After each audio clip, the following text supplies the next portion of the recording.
Assalamualaikum warahmatullahi wabarakatuh. Semangat pagi teman-teman. Hari ini kita akan bahas auto. Sudah kasih laporan keuangan kuartal 4.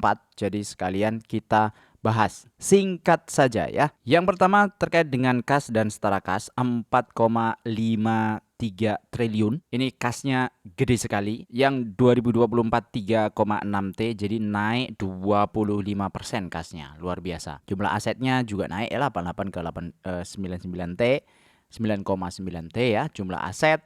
Secara total 21 ke 22 triliun. Terus liabilitas tidak signifikan, cuma 4,5 T. Ya ini naik 100 miliar, ini enggak signifikan. Liabilitasnya jangka pendek, jangka panjang pun mantep banget ya. Masih sekitaran 1 triliunan. Jadi total liabilitasnya 5,6 T. Sehingga jumlah ekuitas dan liabilitasnya 21 ke 22,6 T.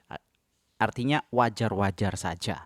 Pendapatan bersih naik kira-kira 4,3%. Beban pokok juga naik, laba brutonya masih tetap naik. Jadi ini stabil sekali ya perusahaan. Kalau dilihat dari laporan keuangannya stabil, growth-nya bagus, kemudian labanya juga oke ya, 24 ke 26.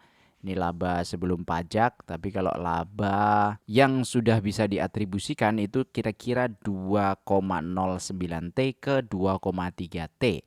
Naiknya laba 14% ya total. Jadi laba per sahamnya 422 ke 450. Kalau dilihat salah satu faktor kenaikannya ada di sini. Ini adalah penghasilan atau kerugian komprehensif lain tahun berjalan setelah pajak. Jadi ada di lain-lain yang awalnya rugi ya 90 miliaran, ini 41 miliar nambah. Terus di sini juga ya bagian keuntungan atau kerugian komprehensif lain entitas asosiasi tahun lalu 50 T minus, ini 22. Jadi intinya adalah penghasilan-penghasilan di luar operasional. Walaupun operasionalnya pun juga naik ya, karena laba bruto naik, artinya secara operasional dia berkontribusi. Kemudian laba sebelum pajak penghasilan juga. Jadi operasional bagus, di luar operasional bagus, makanya sales naik cuma 4,3%, labanya naik bisa 14. Itu auto. Astra Otopad. Terus ini ada saldo yang belum dicadangkan 11 T lawan 10 T 2024 Desember. Jadi ini juga naik sekitar 12% ya saldo labanya. Dan penerimaan kas dari aktivitas operasi yang tahun lalu 18,9 T, ini 19,9, naik 5,4%. Artinya semua naik. Jadi ini perusahaan yang oke secara fundamental. Lalu bagaimana secara teknikal? Nah, kalau dilihat sejak Juni 2025 ini sudah mengalami kenaikan dan ini uptrend. Kalau dilihat di posisi sekarang sudah 38%. Nah, dengan posisi masih uptrend seperti ini kemungkinannya juga masih berlanjut, apalagi kondisi laporan keuangannya bagus. Lah dari 23 Juni itu yang ngumpulin ada ZPTP, AK, SQBK, NI, foreign lumayan ya, net value-nya 165 miliar, domestiknya 66 miliar. Jadi ini masih dominan di foreign investor. Ada tanda-tanda penjualan kemarin ya di 23 20 sampai Februari ya, 23 Januari sampai Februari, tapi ini sudah mulai ngumpulin lagi nih, masuk lagi investor asingnya. Dan kemarin pas waktu turun hari ini ya 24 Februari turun. Ini saya upload mungkin pas subuh. Jadi kalau teman-teman saya lihat saya ngupload sehari kadang 2, kadang 1 gitu ya. Itu belum tentu saya bikin di saat itu ya. Jadi bikinnya biasanya ada backdate, ada selisih, pokoknya mana yang waktu senggang saya manfaatkan gitu aja. Misalnya kayak gini, ada waktu kira-kira 15 menit, ya saya manfaatkan ngerekam sebentar, habis itu diupload. Jadi secara teknikal ini masih uptrend, kondisinya masih strong, di atas MA50 juga, di atas MA100, di atas MA200. Cuma karena ini ada candle yang cukup besar di tanggal 26, jadi perlu diamati di tanggal 24, jadi cukup diamati di tanggal 25-nya. Lalu gimana secara harga wajar? Auto di harga sekarang 2.700 minus 1,9%. Kebetulan tadi habis review ICBP, jadi ICBP sebagai pembanding aja sekalian. Harga wajarnya di 2.285. Average perdagangan hariannya di 10 miliar. range-nya di 4,1% sehari. Dan ini sudah bagi dividen kemarin di 59. Bulan apa ya kemarin ya? Oktober kah? Nah, kemungkinan nanti finalnya ada di April. April itu tinggal sekitar 147, di mana itu 5,4%. Gede ya, 5,4. Dan 7,6 ini juga lumayan gede. Ya, setahunnya 7,6%. Sisanya tinggal 5,4% untuk dividen final di April kira-kira 2026. Lalu gimana Bang? Harganya sudah tinggi begitu.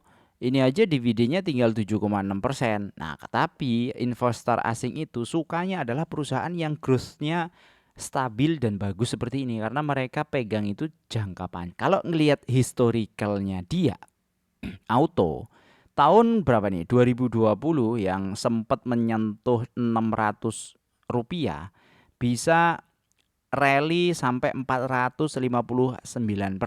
Ini kan rally agak sideways, tapi sideways-nya sideways naik gitu ya. Kita anggap naik, terus naiknya kenceng sekali. Habis itu turun 49%, naik sedikit, ya sedikit-sedikitnya ya kira-kira 40%-an. Habis itu turun, terus ini sudah naik lagi ya. Nah, itulah trennya. Apakah ini kemungkinan akan sideways? Iya mungkin, tapi mungkin nggak kira-kira kalau uptrend? Masih mungkin, karena pernah mencapai sekitar 3.600, sekarang masih 2.700. Jadi kalau ditarik kira-kira itu masih 30-40% ya, 34% kira-kira. Itu kalau strong enough untuk sampai atas ya. Cuma risiko harus dibatasi untuk trading. Lalu kalau dividen 7,6 kita tabung, nyicil konsisten setiap bulan 2 jutaan. Kemudian ditunggu sampai 25 tahun ya kira-kira. Investasi naik 20% per 5 tahun yang dicicilkan. Itu nanti di tahun ke-25 kita dapat kira-kira 13.700.000 dividen yang kita terima satu bulan. Atau setahunnya setara sama dengan 164 juta dengan nilai investasi 2, masih kurang sebenarnya kalau dari target kita yang warna merah. Harus ditunggu lagi sampai 30 tahun.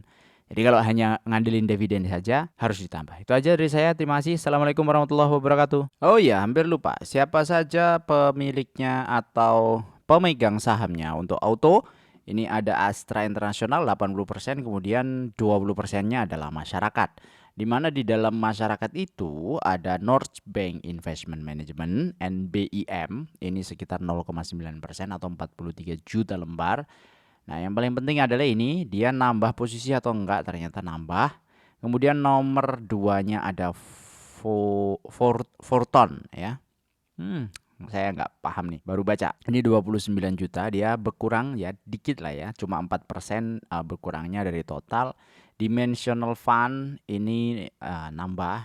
Terus yang lain-lain rata-rata juga tidak ada pengurangan sama sekali. Artinya mereka masih sangat percaya ya, masih percaya dengan perusahaan ini dan harusnya masih bisa juga dijadikan referensi kepada kita untuk mempertimbangkan dalam jangka pendek. Kenapa saya bilang jangka pendek? Karena harga ini memang sudah cukup ada di atas. Artinya kita tidak bisa pegang murni sebagai dividen investing jika dia memungkinkan untuk drawdown sampai harga bawah seperti sebelumnya ya. Kalau minus 27% ya rada pusing juga kan. Terima kasih.